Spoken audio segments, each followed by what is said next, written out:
आप देख रहे हैं वीके न्यूज। मैं हूं सुनील राउत। आज मध्य प्रदेश में मोहन सरकार में कैबिनेट मंत्रियों का शपथ ग्रहण हो गया। 28 मंत्रियों ने शपथ ली और इसे संयोग ही आप कहिए कि कमलनाथ सरकार ने भी 25 दिसंबर के दिन ही शपथ ग्रहण मंत्रियों का हुआ था। उन्होंने भी 28 मंत्रियों को शपथ दिलाई थी और यहां पर भी जब मोहन कैबिनेट की सरकार बनी तो उन्होंने भी 25 दिसंबर को ही शपथ ग्रहण कराया और 28 मंत्रियों को ही शपथ दिलवाई। लेकिन इस शपथ ग्रहण से पहले एक तस्वीर ऐसी सामने आई जो सोशल मीडिया पर खूब धूम मचा रही है, तहलका मचा रही है और खूब वायरल हो रही है। तस्वीर में आप देख सकते हैं कि ज्योतिरादित्य सिंधिया के चरणों में कोई लोटा हुआ है और यह तस्वीर है उस शख्स की जो यहां से जाने के बाद मंच पर पहुंचता है और कैबिनेट मंत्री की शपथ लेता है। जी हां, ये कैबिनेट मंत्री की शपथ लेने के पहले ग्वालियर के विधायक प्रद्युम्न सिंह तोमर की तस्वीर है। प्रद्युम्न सिंह तोमर ज्योतिरादित्य सिंधिया के कट्टर भक्तों में शुमार है। उन्हें ज्योतिरादित्य सिंधिया का कट्टर भक्त माना जाता है और पहला मौका नहीं है जब सिंधिया के चरणों में वो लोटे हो। इससे पहले कई बार सिंधिया के आगे वो नतमस्तक हो चुके हैं, साष्टांग दंडवत कर चुके हैं और वो कहते भी है कि सिंधिया का मैं सेवक हूं और सिंधिया के साथ ही लगातार राजनीति में जुड़े रहे। अब ऐसे में सवाल उठता है कि सिंधिया के इतने कट्टर क्यों हैं प्रद्युम्न सिंह तोमर और सिंधिया के इतने खासम खास क्यों हैं, सिंधिया के आगे इतने नतमस्तक क्यों होते हैं? क्योंकि आपने इससे पहले भी नेता देखे होंगे, नेताओं के भक्त देखे होंगे, खासम खास देखे होंगे, लेकिन इतने खास नहीं देखे होंगे कि चरणों में लौट ही जाए। लेकिन प्रद्युम्न सिंह तोमर उनके चरणों में लौटते हैं। अब प्रद्युम्न सिंह तोमर हैं कौन? जो लोग नहीं जानते हैं वो जान ले कि ऐसा नहीं है कि आम विधायक है। इससे पहले भी ये मंत्री रह चुके हैं। पिछली सरकार में ही ये ऊर्जा मंत्री थे जब शिवराज सिंह चौहान की सरकार थी और जब पाला बदलकर सिंधिया कांग्रेस से भारतीय जनता पार्टी में 2020 में आए थे तब प्रद्युम्न सिंह तोमर भी उनके साथ आए थे और ये भी तब मंत्री बने थे और इनको ऊर्जा मंत्री बनाया गया था। प्रदेश का ऊर्जा मंत्री ये रह चुके हैं। अब एक बार फिर कैबिनेट मंत्री बनाए गए। प्रभार किस मंत्रालय का मिलता है ये देखना होगा।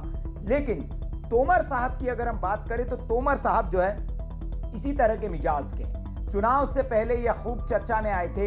इन्होंने हर घर से 1-1 रुपए का चंदा मांगा था। उन्होंने कहा मुझे आपका वोट तो चाहिए लेकिन 1 रुपया भी चाहिए चुनाव लड़ने के लिए और आप मुझे 1 रुपया दीजिए। इस 1 रुपए को मैं आपको ब्याज के साथ लौटाऊंगा। घर घर से 1 रुपया मांगा। चुनाव प्रचार के दौरान जब घर से निकलते थे तो खाना पानी लेकर नहीं निकलते थे। जहां इनको भूख लगी उसी घर में कह देते थे भाई साहब खाना बना है तो खाना दे दो। प्लेट में खाना लेकर वहीं आंगन में बैठ के खाने लगते थे। जहां प्यास लगती थी उनसे पानी मांग लेते थे।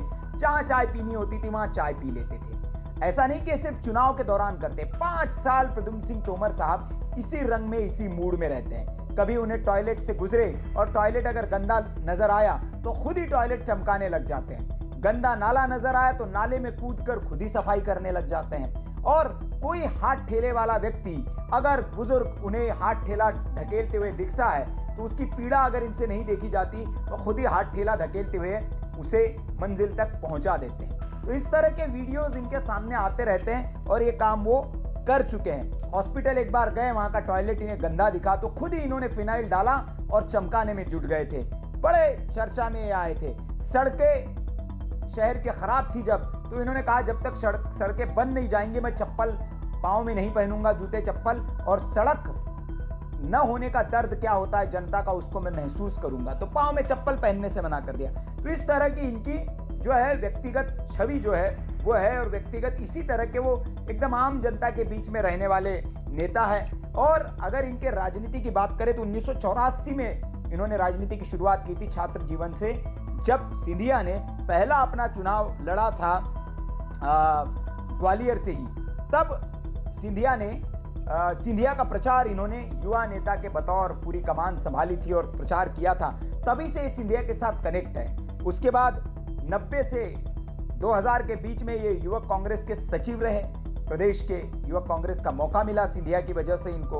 और उसके बाद 2008 में पहली बार इनको टिकट मिला कांग्रेस से, तो जयभान सिंह पवैया जो भारतीय जनता पार्टी के बड़े नेता हैं उनको इन्होंने चुनाव में हराया।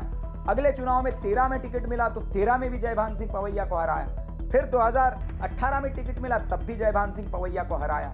और फिर अब इस बार भारतीय जनता पार्टी से ही वो चुनाव मैदान में थे, तो इस बार भी उन्होंने चुनाव जीता। तो लगातार चुनाव जीतते आते हैं और इसीलिए जीतते हैं क्योंकि जनता के बीच रहते हैं, जनता के बीच काम करते हैं।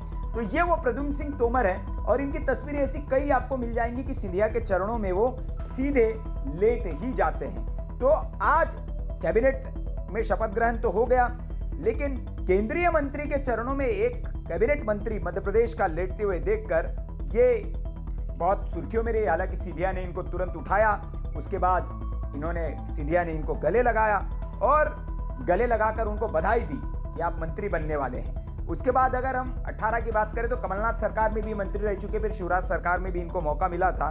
तो ज्योतिरादित्य सिंधिया के लिए ये इनका प्रेम है और इतना प्रेम है कि ये एक बार ये मेरी निजी अनुभव भी है। जब मैं लोकसभा चुनाव के दौरान कवर करने गया था तो मैंने इनका इंटरव्यू किया था सिंधिया साहब गुना में, जब उनके स्टेडियम में एक मैच चल रहा था, वहाँ सिद्धू जी आए थे और वहाँ पर जब सिंधिया पहुँचे तो जब सिंधिया गुजरने लगे तो ये जैसे महाराजाओं को जिस स्टाइल में नमस्ते किया जाता उस स्टाइल में इन्होंने नमस्ते किया और कार के आगे ये वहाँ लौट गए थे। तो ये मैंने अपनी आंखों से देखा है कि कितना ये सम्मान उनका करते और कितने उनके लिए इनके मन में कोई ये नहीं कि मैं अगर ये करूँगा तो जनता क्या कहेगी, तो वो बिना उसके ये सिंधिया जी के सामने इस तरह से लौट जाते हैं कि हमने भी देखा है और बेबाक तरीके से अपनी बात रखते हैं जब भी बात रखते हैं। हालांकि तब वो कांग्रेस में हुआ करते थे जब मैंने इनका इंटरव्यू किया था, और लेकिन अब ये भारतीय जनता पार्टी में हैं और तेवर वही है, तेवर बदले नहीं, इनके मिजाज भी वही है, उसी मिजाज के हैं, आम जनता के लिए सुलभ है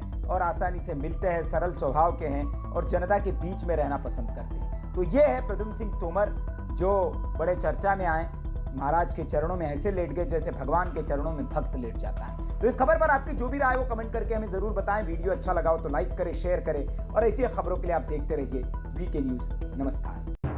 वीके न्यूज मध्य प्रदेश छत्तीसगढ़, दिल बोलेगा देश सुनेगा।